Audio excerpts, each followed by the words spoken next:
Mungkin tidak banyak yang tahu bahwa sekitar 90% lalu lintas internet di Indonesia sampai saat ini masih bergantung pada Singapura melalui jaringan kabel laut yang berpusat di negeri Singa tersebut.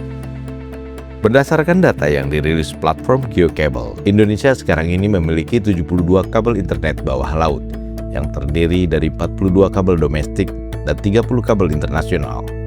Dan hampir seluruh kabel yang menjadi lalu lintas internet tersebut terhubung dengan Singapura. Kabel bawah laut merupakan infrastruktur telekomunikasi yang sangat penting untuk menyalurkan sambungan internet global dan melayani berbagai produk dunia maya, mulai dari email, laman web, panggilan telepon dan video, hingga media sosial dan media-media digital lainnya. Ketergantungan Indonesia pada kabel internet bawah laut yang dioperasikan di Singapura tidak terlepas dari posisi Singapura sebagai pusat digital utama di Asia Tenggara. Sudah lama Singapura menjadi pusat data digital, layanan komputasi awan global, dan berbagai kabel laut internasional atas dukungan perusahaan-perusahaan teknologi global seperti Amazon Web Services, Google, Microsoft, dan Meta. Jadi bayangkan saja, jika kabel laut yang menjadi lalu lintas internet itu diputus oleh Singapura, maka bukan hanya Indonesia yang bakal terkena dampaknya, tetapi juga sejumlah negara lainnya. Jika itu terjadi, masyarakat Indonesia yang sudah sangat bergantung pada internet akan sulit mengakses saluran digital, termasuk media sosial. Komunikasi dengan dunia luar akan terputus, sehingga tidak bisa lagi memantau situasi global. Yang lebih parah, bila hal itu terjadi, dunia perbankan juga bakal kacau balau. Sebab hampir semua jenis transaksi dan layanan perbankan sudah menggunakan saluran digital, alias sudah digitalisasi. Begitu pula pelayanan-pelayanan publik lainnya.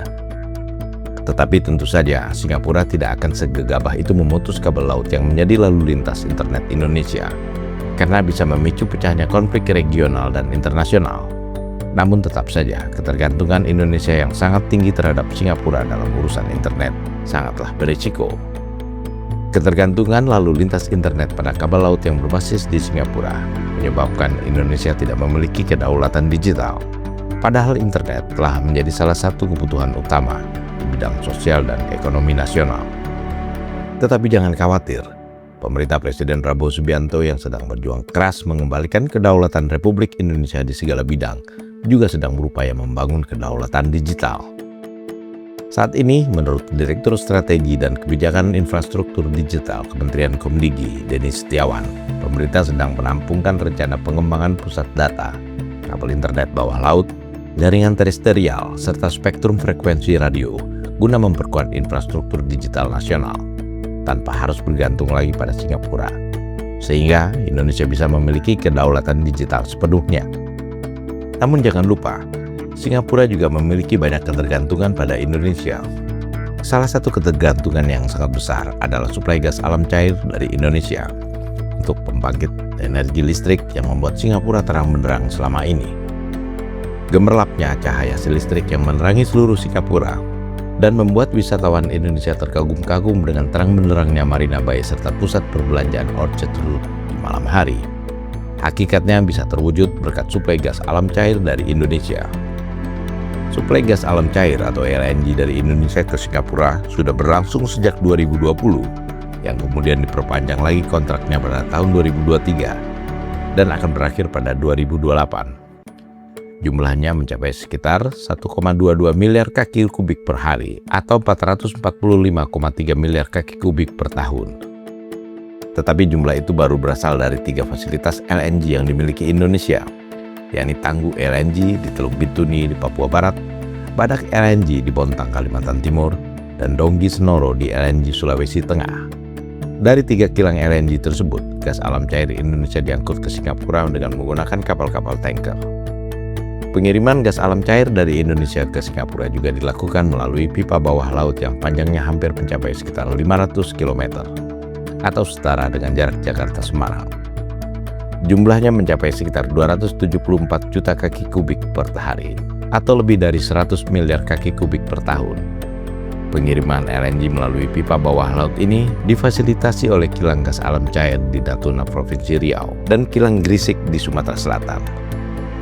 Sebagai catatan, Indonesia merupakan salah satu pengekspor gas alam cair terbesar di dunia, yang setiap tahunnya memasok sekitar 47,2% kebutuhan gas dunia. Bagi Indonesia, gas bumi termasuk gas alam cair adalah salah satu sumber energi terbesar yang mampu memenuhi kebutuhan energi dalam negeri selama 56 tahun ke depan.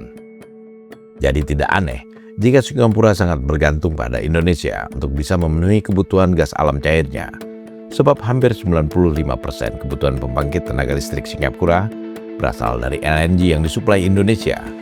Selain itu, mengimpor LNG dari Indonesia tentunya relatif lebih murah biaya transportasinya ketimbang mengimpor komoditas sejenis dari negara lain, seperti negara-negara di Timur Tengah.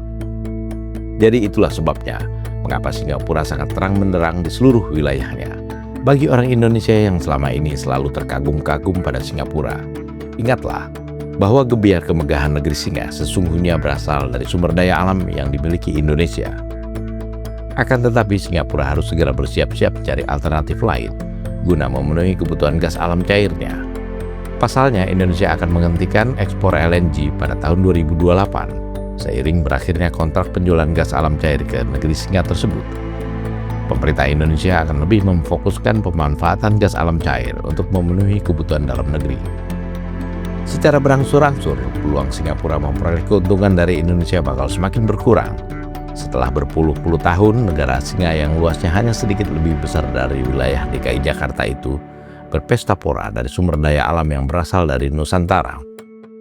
Bukan hanya dari gas alam cair, tetapi juga dari kelapa sawit, batu bara, nikel, dan minyak mentah. Mereka membeli produk-produk yang dihasilkan sumber daya alam Indonesia dengan harga murah dan mengekspornya lagi ke negara-negara lain dengan harga berkali-kali lipat. Singapura juga memperoleh keuntungan dari perusahaan-perusahaan pengekspor sawit dan batu bara Indonesia yang melakukan praktek under invoicing, undercounting, dan transfer pricing, lalu menyembunyikan uang hasil kecurangannya di perusahaan-perusahaan yang difasilitasi pemerintah Singapura. Kita boleh marah kepada Singapura lantaran memfasilitasi para koruptor dan mafia yang telah mencuri uang rakyat Indonesia. Tetapi kita harus lebih marah lagi kepada para koruptor dan mafia yang notabene warga negara Indonesia yang tega menjual kekayaan negaranya untuk keuntungan pribadi dengan memanfaatkan kemudahan-kemudahan yang diberikan pemerintah Singapura. Tetapi juga jangan lupa, terjadinya perampokan besar-besaran terhadap kekayaan alam Indonesia juga disebabkan regulasi yang terlalu longgar, sehingga membuka peluang bagi para koruptor dan mafia untuk melakukan berbagai manipulasi, bekerja sama dengan para birokrat selama puluhan tahun. Di samping itu, pemerintahan sebelumnya juga terkesan membiarkan berlangsungnya praktek pencurian uang negara tanpa tindakan yang signifikan. Presiden Prabowo Subianto tidak membiarkan hal itu berlangsung berkepanjangan. Berbagai peraturan baru yang mengejutkan sebagian kalangan dikeluarkan untuk menyetop praktik-praktik pencurian uang negara. Di antaranya dengan mengeluarkan peraturan pemerintah yang mewajibkan ekspor komoditas sumber daya alam, khususnya sawit, batu bara, dan nikel, dilakukan melalui BUMN khusus yang ditunjuk pemerintah guna mencegah terjadi lagi manipulasi harga ekspor yang merugikan penerimaan negara. Lalu bagaimana dengan Singapura? Selain menutup peluang mengambil keuntungan dari para eksportir sumber daya alam Indonesia yang memarkir dana hasil pencuriannya di Singapura, pemerintah Indonesia di bawah kepemimpinan Presiden Prabowo juga setahap demi setahap mengurangi ketergantungan pada Singapura. Semua itu dilakukan Prabowo untuk mengembalikan kedaulatan ekonomi bangsa yang selama ini dipermainkan bangsa lain dengan bantuan oknum-oknum dari Indonesia. Pada saatnya nanti, dalam waktu tak lama lagi, bangsa Indonesia dengan bangga bisa berkata, "Goodbye Singapura." Tetapi bukan berarti Indonesia memutus persahabatan dengan negara tetangga ini, sebab Presiden Prabowo menganut prinsip good neighbor policy, atau menjadi tetangga yang baik dengan semua negara, termasuk Singapura. Goodbye di sini adalah goodbye pada ketergantungan terhadap Singapura, sehingga Indonesia dan Singapura bisa seiring sejalan dengan prinsip saling menguntungkan tanpa harus merugikan pihak manapun. Singapura, seperti negara-negara anggota ASEAN lainnya, juga dituntut untuk meningkatkan solidaritas ASEAN. Solidaritas ini bisa dimulai dengan menghargai negara tetangganya yang paling dekat, Indonesia.